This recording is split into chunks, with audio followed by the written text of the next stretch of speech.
क्या कभी आपने सोचा है कि हम रोज भोजन क्यों खाते हैं, रोज मल त्याग करने क्यों जाते हैं, रोज टॉयलेट क्यों जाते हैं और कौन सी ऐसी क्रिया है जो सजीवों को या हम सभी को हमेशा जब तक जीवित हैं तब तक करने की आवश्यकता पड़ती है, या यूं कहें कि एक सजीव को जिंदा रहने के लिए करना ही पड़ता है। नमस्कार दोस्तों, स्वागत है आपका डेल्फी इंस्टीट्यूट में। मैं आपका बायोलॉजी टीचर लौ पाठक आज आपको पढ़ाने वाला हूं लाइफ प्रोसेस यानी कि जैव प्रक्रम। तो चलिए शुरुआत करते हैं। लाइफ प्रोसेस यानी कि जैव प्रक्रम।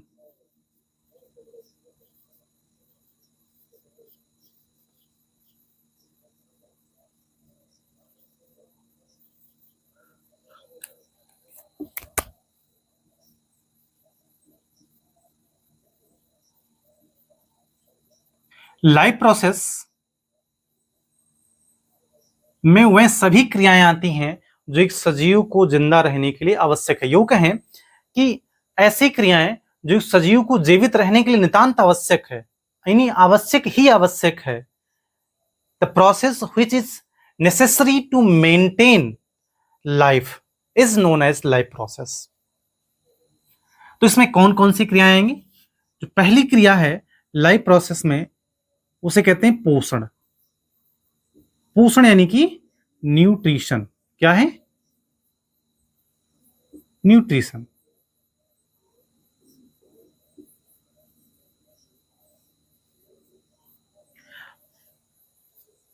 पोषण क्या होता है? पोषण में क्या करता है जीव? पोषण एक ऐसी क्रिया है जिसके द्वारा कोई भी सजीव अपने लिए भोजन प्राप्त करता है, या भोजन को प्राप्त करना, पोषक पदार्थ को प्राप्त करने की जो क्रिया होती है उसे ही पोषण कहा जाता है। अब इसके द्वारा सजीव क्या करता है? पोषण को प्राप्त करके ही, यानी भोजन को प्राप्त करके ही सजीव अपना वृद्धि एवं विकास करता है, टूटी फूटी कोशिकाओं की मरम्मत करता है, दैनिक कार्य करने के लिए ऊर्जा प्राप्त करता है और रोगों से लड़ने की क्षमता भी प्राप्त करता है। यानी पोषण एक सजीव के लिए आवश्यक है कि नहीं है? बिल्कुल आवश्यक है। अगर वो भोजन नहीं प्राप्त करेगा, पोषण नहीं प्राप्त करेगा, तो अपना वृद्धि विकास नहीं कर सकता, अपनी टूटी फूटी कोशिकाओं की मरम्मत नहीं कर सकता, रोगों से लड़ने की क्षमता नहीं प्राप्त कर सकता। अब आप कहेंगे ऊर्जा की आवश्यकता क्यों है जीवित रहने के लिए? देखिए, ऊर्जा आपको केवल बाह्य कार्य करने के लिए, ऐसा नहीं कि जब आप कुछ सामान उठा के रखोगे, यहां से आओ जाओगे तभी आपको ऊर्जा की आवश्यकता है। या आप बोल रहे हैं तो भी आपको ऊर्जा की आवश्यकता है। आपके हृदय का स्पंदन हो रहा है, वहां भी ऊर्जा की आवश्यकता है। आपके फेफड़े फूल रहे हैं, पचक रहे हैं, वहां भी ऊर्जा की आवश्यकता है। शरीर में अनेकों मांसपेशियां कार्य कर रही हैं, हर समय उनको कार्य करने के लिए ऊर्जा की आवश्यकता है, यानी हमेशा हमें ऊर्जा की आवश्यकता पड़ेगी। तो पोषण में क्या होगा? भोजन कह सकते हैं। पोषण एक ऐसी क्रिया है जिसके द्वारा जीव जो होते हैं भोजन कहें या पोषक पदार्थ, पोषक पदार्थ को प्राप्त करते हैं।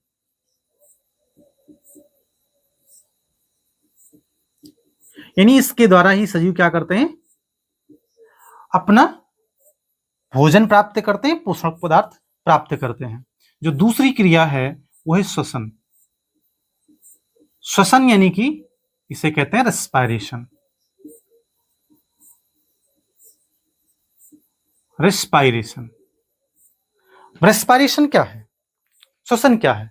श्वसन एक ऐसी क्रिया है जिसके द्वारा सजीव अपने शरीर के अंदर, कोशिका के अंदर कह सकते हो, ऊर्जा का उत्पादन करते हैं। यानी कि जो आपने पोषक पदार्थ प्राप्त किया है, जो भोजन ग्रहण किया है, वो पचने के बाद में जब कोशिकाओं तक पहुंचेगा तो उस कोशिका के अंदर ऊर्जा का उत्पादन श्वसन के द्वारा होता है। श्वसन में क्या होता है? हमारे फेफड़े के अंदर ऑक्सीजन पहुंचती है और फेफड़े से कोशिकाओं तक ऑक्सीजन पहुंचती है, जिसके बाद में ऑक्सीजन, ग्लूकोज आपके पाचन क्रिया के बाद, यानी कि पोषण के बाद में जो कोशिकाओं तक पहुंचेगा, उसके द्वारा ऊर्जा का उत्पादन किया जाएगा। ऊर्जा का उत्पादन क्यों जरूरी है? मैंने पहले बताया कि आपको दैनिक कार्य करने के लिए, आप चाहे कोई भी कार्य कर रहे हैं, आप शरीर के अंदर कोई भी जो कार्य क्रियाएं हो रही हैं, उन सब के लिए ऊर्जा की आवश्यकता है। यानी कि श्वसन के द्वारा क्या होगा? ऊर्जा का उत्पादन होगा। ऊर्जा का उत्पादन। अब हम बात करते हैं तीसरी क्रिया की। तीसरी क्रिया क्या है? परिवहन। परिवहन को ट्रांसपोर्टेशन कह सकते हैं, लेकिन इसके लिए सही शब्द जो है वो सर्कुलेशन है। सर्कुलेशन। सर्कुलेशन में क्या होता है, परिवहन में क्या होता है? देखिए, आपने जो भोजन ग्रहण किया था वो कहाँ गया था? आपके आंतों में, आपके स्टमक में, आपके पेट में।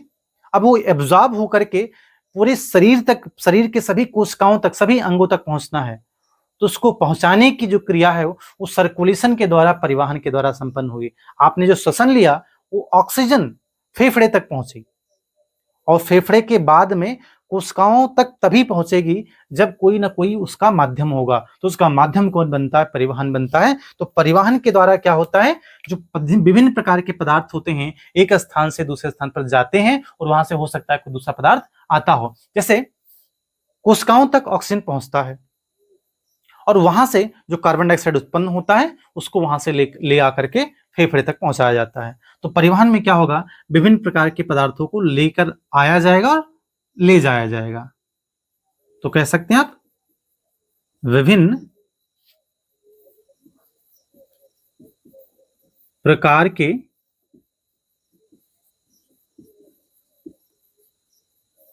पदार्थों को लेकर आना तथा जाना। कोशिका तक लेकर आना और कोशिका से लेकर जाना परिवहन में आता है। और चौथा और लास्ट जो जैव प्रक्रम का प्रोसेस है, बायोलॉजिकल प्रोसेस है, वह उत्सर्जन। क्या है? उत्सर्जन। उत्सर्जन यानी कि एक्सक्रीशन।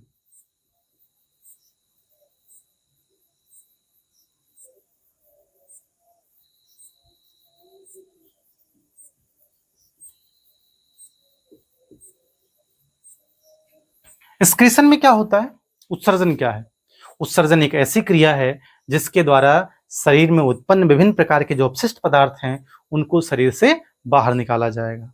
इसका काम कौन करेगा? उत्सर्जी अंग करेंगे। उत्सर्जी अंग में कौन आते हैं? मेन जो उत्सर्जी अंग है वो आप सब जानते हैं, वृक्क है, किडनी है, जिसके अंदर वृक्काण होते हैं, नेफ्रॉन होते हैं, जो इस कार्य को करते हैं। तो इसके द्वारा क्या होगा, जो अपशिष्ट पदार्थ होंगे, उत्सर्जी पदार्थ कह सकते हो आप,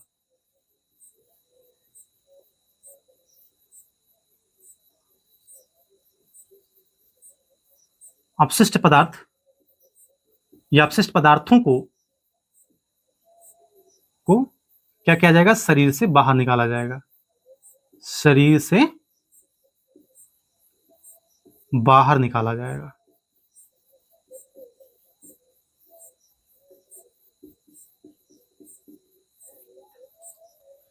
तो ये 4 प्रोसेस हैं, 4 प्रक्रम हैं जो एक सजीव को जीवित रहने के लिए बहुत ही आवश्यक है। पहला क्या देखा आपने? आपने देखा पोषण। पोषण की जो प्रक्रिया है वो डाइजेस्टिव सिस्टम यानी कि जो आपका पाचन तंत्र है उसके द्वारा संपन्न होगा। श्वसन यानी कि जो रेस्पिरेशन है वो रेस्पिरेटरी सिस्टम यानी कि जो श्वसन तंत्र है उसके द्वारा संपन्न होगा। जो परिवहन है यानी कि जो सर्कुलेशन है वो सर्कुलेटरी सिस्टम यानी कि परिवहन तंत्र या सर्कुलेटरी सिस्टम द्वारा संपन्न होगा। और जो उत्सर्जन है यानी कि जो एक्सक्रीशन है, यह प्रक्रिया उत्सर्जन तंत्र द्वारा संपन्न होती है। अब इसके अलावा मनुष्य के शरीर में जो जैव प्रक्रम होते हैं, इनमें मेनली जो होता है वो 2 प्रकार के बायोलॉजिकल रिएक्शंस होती हैं।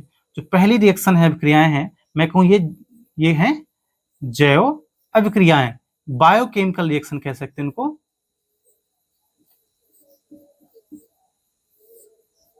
इसमें पहली जो है उसे कहते हैं अपचयन अभिक्रिया। ये केमिस्ट्री वाली अपचयन अभिक्रिया नहीं है, ये रिएक्शन नहीं है, इसे कहते हैं कैटाबोलिक रिएक्शन। कैटाबोलिक रिएक्शन कहा जाता है। आर एक्शन मैंने लिख दिया, ये शॉर्ट फॉर्म में रिएक्शन है। इसमें क्या होता है, जो कैटाबोलिक रिएक्शन होती हैं, अपचयन क्रिया होती हैं, इसमें विभिन्न प्रकार के जो पदार्थ होते हैं टूटते हैं। जैसे जब आपके स्टमक के अंदर, इंटेस्टाइन के अंदर, पाचन तंत्र के अंदर जब विभिन्न प्रकार के जो भोज्य पदार्थ होंगे टूटेंगे, छोटे छोटे अवयव में बदलेंगे, तो यहाँ वहां पर अपचयन क्रिया होगी, एक प्रकार की कैटाबोलिक रिएक्शन होगी। इसके अलावा जो दूसरी रिएक्शन है उसे बोलते हैं उपचयन क्रिया।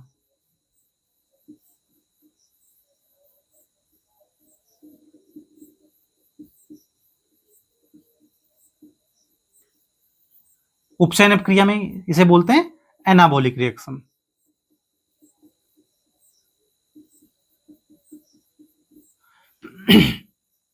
ये एनाबॉलिक रिएक्शन क्या होती है? शरीर में विभिन्न प्रकार के पदार्थ बनते भी हैं। कैसे बनते हैं? आपने जो भोज्य पदार्थ खाया, टूटा जब वो, तो क्या कहलाया? वो कहलाया अपचयन क्रिया, कैटाबॉलिक रिएक्शन।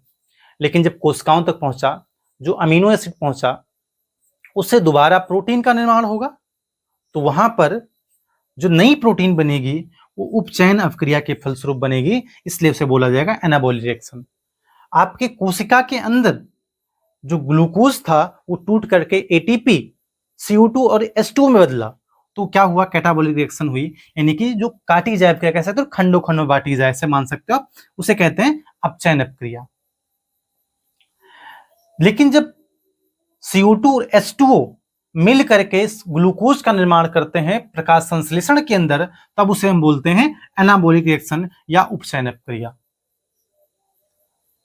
तो ये जैव प्रक्रम का पूरा इंट्रो पार्ट था। नेक्स्ट वीडियो में हम आपको पोषण को डिटेल में समझाएंगे, पोषण के प्रकार को बताएंगे। ये वीडियो कैसा लगा हमें कमेंट बॉक्स में जरूर बताएं। वीडियो अच्छा लगा हो तो लाइक करें, शेयर करें और अपने मित्रों के साथ इसे साझा जरूर करें। और यदि आप पहली बार चैनल पर विजिट किए हो, पहली बार वीडियो को देख रहे हो, तो चैनल को सब्सक्राइब करिए। वीडियो को अंत तक देखने के लिए बहुत बहुत धन्यवाद। मिलते हैं अगले वीडियो में, तब तक के लिए जय हिंद, जय भारत।